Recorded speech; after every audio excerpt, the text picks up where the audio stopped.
the Action X30 field review and how you could save 35% on this bag. So good morning everybody. This is a bit of a different video for me today. I don't normally really do gear reviews. Camera bags are a problem that we all have, especially as landscape photographers. So today I thought I'd come out and explain to you why I think the Shimoda Action X30 camera bag is probably the ultimate camera bag and certainly the best one that I've come across. And I thought that the best way to do that would be to come out on a live shoot on the Dartmoor National Park to tell you about the features on this bag and explain to you why I think it hits every spot for a landscape photographer. Now there are 5 common faults which photographers normally find with camera bags, and there's also a 6th which I'm going to talk about in a moment. Well, the first is a lack of comfort. Second and third sort of linked together really. Poor storage and inadequate access to your gear. And also fitting in with those as well is a lack of customization. We've all got different uses and different ways of working. So our bags need to work with us, not against us. And also a lack of durability. We want our gear to last. Camera bags are not cheap. So when we buy one, we want to make sure that it's going to last us a long time. But there was a 6th common problem as well. And it's not really related to the bag or the use of the bag. It's very simply cost. And if you act quick, I'll show you at the end how they can solve that problem for you as well, but you need to act quickly.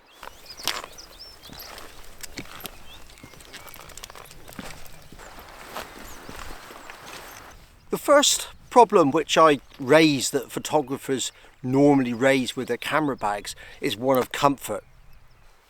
And that's certainly something which has plagued me over many years. I can't really quite find the right combination of weight, of support and various other things to make the bag work for me.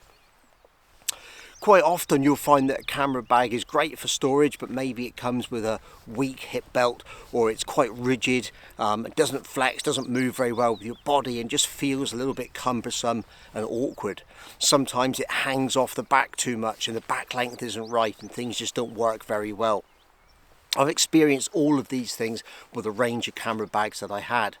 And until recently my solution for that, and it will still remain one of my solutions, is a camera bag which isn't a camera bag, it's one that I made out of an ordinary rucksack. And if you want to know a bit more about that, I'll put a link up where you can look at that camera bag itself. But it still has its drawbacks. So how does the Shimoda overcome some of these issues? Well, I've stopped to take a photograph, so I'm going to take the bag off and we'll go through some of the things which I think make this a unique camera bag. So the Shimoda Action X30 shares these features with the other camera bags in the range. So if this isn't the exact camera bag for you and there's some other features you like, or you want a larger bag, whatever one you buy from Shimoda will have these features included in it. And that's one of the good things about the Shimoda range of bags. The first thing I want to mention is the waist belt, because the waist belt is undoubtedly probably the most important part of any pack. Without a good support around the waist to bear all of that weight, you're going to find that you're going to carry it on your shoulders, which are going to dig in and be sore, or it's going to grip and pinch too tight around the hips, which is also going to cause some sore points around there as well. The Shimoda bag has got a really nice, well padded and really importantly wide waist pack. It works really well. It tightens up, it hugs around the side of your body, it comes in nice and tight, and certainly when I was walking over some very sort of bumpy terrain earlier on, it gave me plenty of support and enabled me to feel quite nice and secure. So that's the first thing that I really like about this pack. The second thing about this pack, which I think is really good, is the fact that it's got an adjustable shoulder harness. And quite often when you go and buy something for yourself in a shop, it's not customizable enough and you can't get it to fit exactly. The Shimoda pack has large, medium, small settings, very easily adjustable by just doing some Velcro straps inside the bag. They seem really secure and work well. I'm not sure if I've got mine adjusted 100% right yet. I've been a little bit concerned with this bag in that going away from a more padded back that I've got in my rucksack at the moment, that it might cause me some concerns. But I've found the back pad on this to work really, really well. It sits on your back nicely. When it's all tightened in, it's plenty of padding, and it seems to be working well for me. I can see a photograph I'm going to quickly take, and after I've done that, we're going to crack on, and I'm going to talk to you about some other features on the bag whilst I have a little bit of breakfast.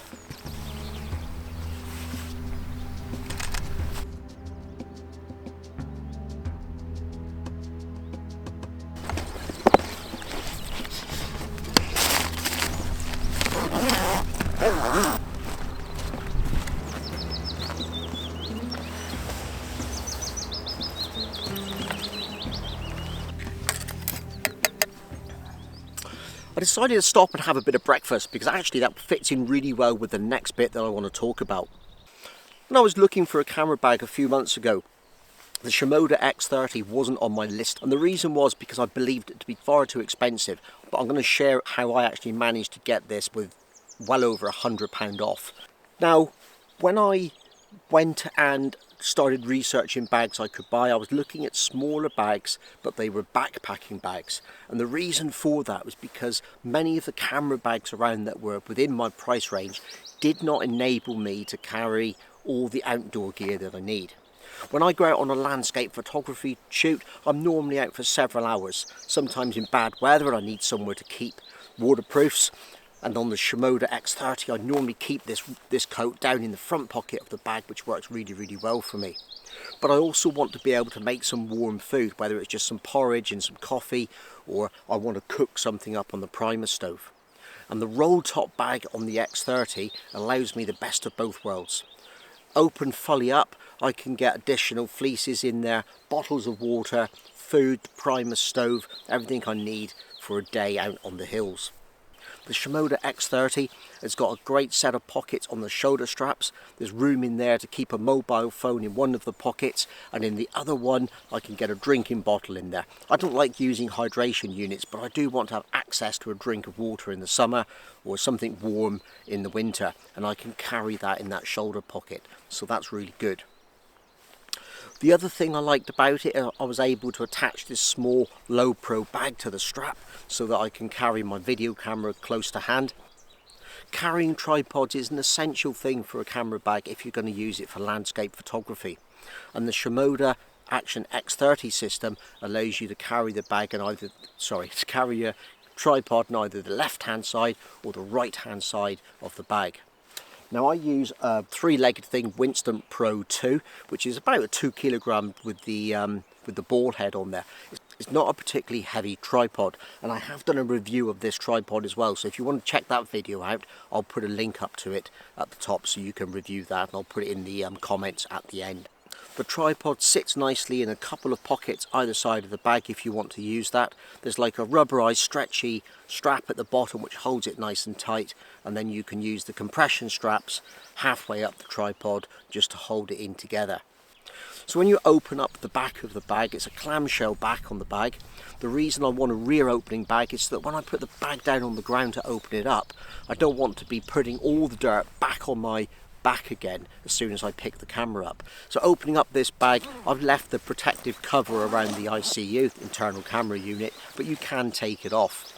So when we roll this back up, it reveals a decent sized pocket inside. Now this is the medium mirrorless unit that I've got. It will take an SLR. This is a 5D Mark IV with a 28-105 lens on there and a 75-300 zoom. That's my normal kit. It's also got room for a laptop pocket in the front. I don't use it for that. I keep a filter pouch in there as well, so it's quite adaptable space to use. If you don't need to carry as much gear as this, you can get smaller camera units. You can use a larger one than this, or I think you could probably even combine them together and carry a couple if you needed it to. So that's about all the features I want to go through. I want to take a photograph while I'm here at the moment, so I'm going to go and do that, and then there's a couple of other points I want to talk about. And that will be the customization of this bag, the durability of it, and also whether or not you want to go for it with this money saving offer which I've managed to find.